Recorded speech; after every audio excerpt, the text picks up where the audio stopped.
आगम क्या है, ये प्रश्न बहुत बार पूछा गया। क्योंकि मैं अपने फेसबुक लाइव सेशन में कई बार बोलता हूँ कि आगम में ये लिखा है, आगम में ये लिखा है, आगम में ये बताया गया है। तो लोगों ने पूछा ये आगम क्या है? कोई किताब है, कोई ग्रंथ है, कोई पुस्तक विशेष है जिसमें लिखा है सब कुछ? तो इस जिज्ञासा का समाधान आचार्य समंतभद्र स्वामी अपने ग्रंथ रतन कंडक श्रावकाचार में एक श्लोक लिख करके करते हैं। वे लिखते हैं, आप्तोपज्ञ मनुल्लंघ्य मदृष्टेष्ट विरोधकम तत्वोपदेश कृत सार्वम शास्त्रम कापथ घट्टनम। मूलतः आगम जैन धर्म के ग्रंथों को कहा जाता है। जैन धर्म की सभ्यता, संस्कृति, सिद्धांत को जिन ग्रंथों के माध्यम से, जिन पुस्तकों के माध्यम से बताया गया है, उन ग्रंथों को, उन पुस्तकों को आगम कहा गया है। आगम में 3 अक्षर हैं, आ, ग और म। आ का तात्पर्य है आप्त के द्वारा जिसे कहा गया है। आप्त कौन? तो जैन धर्म के तीर्थंकर जो भगवान हैं, जो 24 हैं, जब वे अरहंत अवस्था में होते हैं, अर्थात कैवल्य ज्ञान को प्राप्त कर लेते हैं 4 घातिया कर्मों को नाश करने के पश्चात, और जब वे अरहंत अवस्था में आ जाते हैं और उनका समोषण लगता है, तो समोषण में जब दिव्य ध्वनि खिलती है, उनकी जो प्रवचन सभा जैसे होती है उसे हम समोषण बोलते हैं, तो जो उनका जो प्रवचन है, उत्कृष्ट से भी जो उत्कृष्ट वचन हैं, वे प्रवचन कहलाते हैं। तो जिनेंद्र भगवान के वचन आप्त, अर्थात जो सच्चे देव हैं उन्हें हम आप्त कहते हैं। अरहंत भगवान को हम आप्त कहते हैं। जैन धर्म के तीर्थंकरों को हम आप्त कहते हैं। तो आप्त के द्वारा जो कहा गया है, ग का अर्थ है गणधर के द्वारा जिसे गूंथा गया है, बताया गया है, समझाया गया है। गणधर कौन है?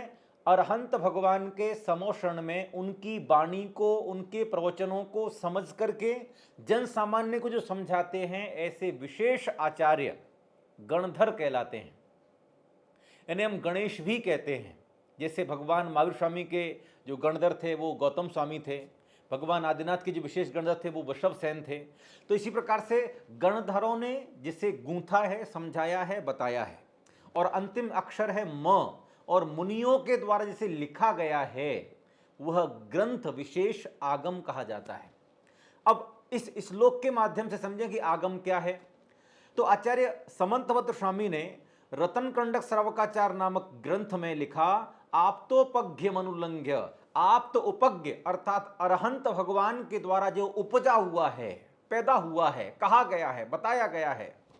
अनुल्लंघ्य जो अनुलंघनीय है, जिसे कोई पार नहीं पा सकता, जिसका कोई उल्लंघन नहीं कर सकता।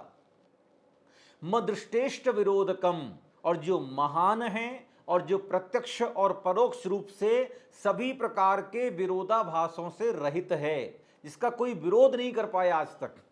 और तत्वोपदेश अर्थात जिसमें तत्व का उपदेश किया गया है। कृत सार्वम, तत्व का उपदेश करने वाला, तत्वोपदेश कृत। सार्वम अर्थात जो सभी के लिए है, केवल ऐसे नहीं कि केवल जैन धर्म के मानने वालों के लिए है, सभी के लिए। सर्वम और सार्वम जो सभी के कल्याण के लिए है। शास्त्रम शास्त्र है।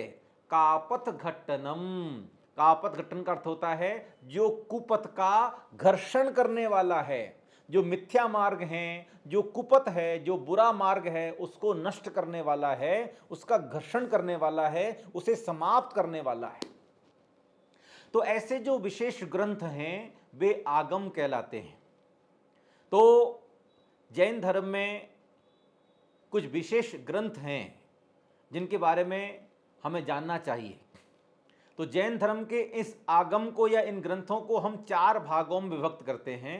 पहला भाग है प्रथमानुयोग, दूसरा है कर्णानुयोग, तीसरा है चरणानुयोग, चौथा है द्रव्यानुयोग। संस्कृत में है प्रथमम कर्णम चरणम द्रव्यम नमः। ये जिनवाणी भी कही जाती है। तो जिनवाणी के 4 अलग अलग भाग हैं। प्रथमानुयोग, कर्णानुयोग, चरणानुयोग, द्रव्यानुयोग। प्रथमानुयोग में वे ग्रंथ आते हैं जिनमें किसी महापुरुष के बारे में, जैसे कि 24 तीर्थंकर हैं, तो 24 तीर्थंकरों की पूरी जीवन कहानी, उनकी पूरी जीवन गाथा, 24 तीर्थंकरों के बाद में जो अन्य महापुरुष हुए हैं जिन्हें हम 63 सलाका महापुरुष कहते हैं, 170 महापुरुष हुए हैं, उनकी जीवन गाथा जिन ग्रंथों में बताई गई है, बायोग्राफी जिन ग्रंथों में लिखी गई है, उन ग्रंथों को हम प्रथमानुयोग कहते हैं। ये कथा कहानी नहीं है और ये काल्पनिक भी नहीं है, ये मूल आगम का एक पहला हिस्सा है, क्योंकि महान पुरुषों की बायोग्राफी यदि हम पढ़ते हैं तो उससे हमारे अंदर महानता का भाव होता है, और जो महान लोगों ने अपने जीवन में संघर्ष किया है और उस संघर्ष को करके वे महान बने हैं, उन संघर्षों को यदि हम भी अगर करें और अपने जीवन को महान बना पाएं तो कोई बड़ी बात नहीं है। तो महापुरुषों की जीवन गाथा हमें अवश्य पढ़नी चाहिए।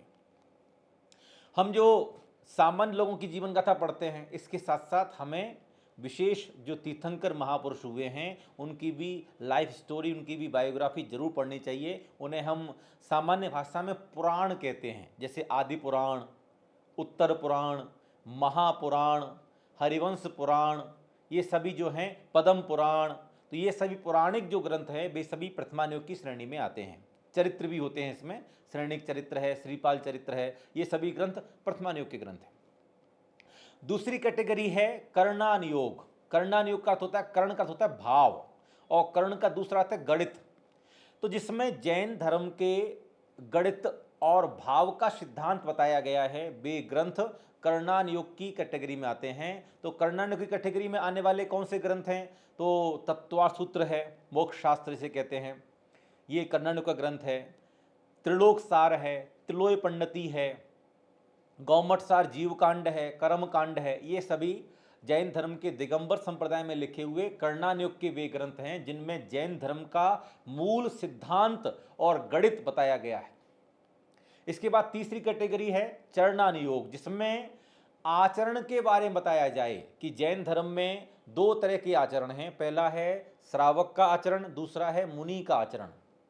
यदि मुक्ति प्राप्त करनी है, मोक्ष प्राप्त करना है, तो आपको श्रावक के पायदान से उठ करके आपको मुनि के पायदान पे आना होगा, तभी आप संसार के दुखों से मुक्ति प्राप्त कर सकते हैं। तो श्रावक कौन कौन से आचरण साधे, मुनि कौन कौन से चारित्र को पाले। तो श्रावकों का चारित्र अर्थात सदग्रस्त का चारित्र क्या होना चाहिए, और मुनि का चारित्र क्या होना चाहिए, उसे सुबह से लेकर के शाम तक क्या क्या करना चाहिए, इस चर्या का वर्णन जिन ग्रंथों में प्राप्त होता है वे ग्रंथ चरणानुयोग की कैटेगरी में आते हैं। जैसे कि श्रावकों को, सदग्रस्तों को कैसा जीवन जीना चाहिए, ये रतन कंडक श्रावकाचार है, पुरुषार्थ सिद्धि उपाय है, ये ग्रंथ हैं जो विशेष करके गृहस्थों के लिए लिखे गए हैं। और इसके बाद में फिर जो है मुनियों के आचरण के लिए भगवती आराधना है, मूलाचार है, ये ग्रंथ हैं जिनमें मुनियों के आचार का वर्णन है, चरित्र सार है। और इसके बाद में चौथा है द्रव्यानुयोग। तो द्रव्यानुयोग में द्रव्य का वर्णन आता है। तो सबसे पहले तो जीव द्रव्य, अजीव द्रव्य, ठीक है, पुद्गल द्रव्य, धर्म अधर्म आकाश काल, ये जो 6 द्रव्य हैं इनकी विवेचना जिन ग्रंथों में की गई है, और साथ ही साथ जिनमें अध्यात्म की विवेचना की गई है, वे सभी ग्रंथ द्रव्यानुयोग के कैटेगरी में आते हैं। कौन से ग्रंथ हैं? तो समय सार है, नियम सार है, प्रवचन सार है, पंचास्तिकाय है, अष्टपाहुड़ है, ये सभी द्रव्य संग्रह है, बृहद द्रव्य संग्रह है, ये सभी ग्रंथ द्रव्यानुयोग की कैटेगरी में आते हैं जिनमें परम अध्यात्म का वर्णन है। द्रव्यों का वर्णन के साथ साथ परम अध्यात्म का वर्णन है, और जैन धर्म का जो हृदय है, जैन धर्म का जो मूल सिद्धांत है, वह अध्यात्म ही है। इस समूचे भारतवर्ष को, समूचे विश्व को अध्यात्म के बारे में यदि किसी ने समझाया है तो वो जैन धर्म है, जिसने अध्यात्म क्या है ये बताया है।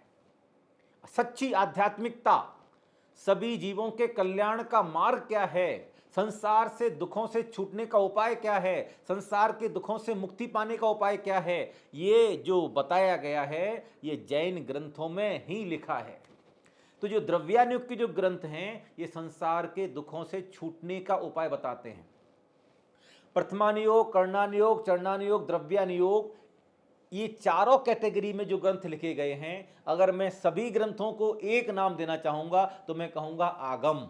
ये सभी ग्रंथ आगम की कैटेगरी में आते हैं। इसे हम जैन आगम भी कहते हैं, जिन आगम भी कहते हैं, जिन वाणी भी कहते हैं, जिन श्रुत भी कहते हैं या श्रुत भी कहते हैं, द्वादशांग श्रुत भी कहते हैं, द्वादशांग जिनवाणी भी कहते हैं, क्योंकि इसके 12 भाग हैं। तो ये सभी विस्तार से जब बताऊंगा कभी आपको तो बात अलग है।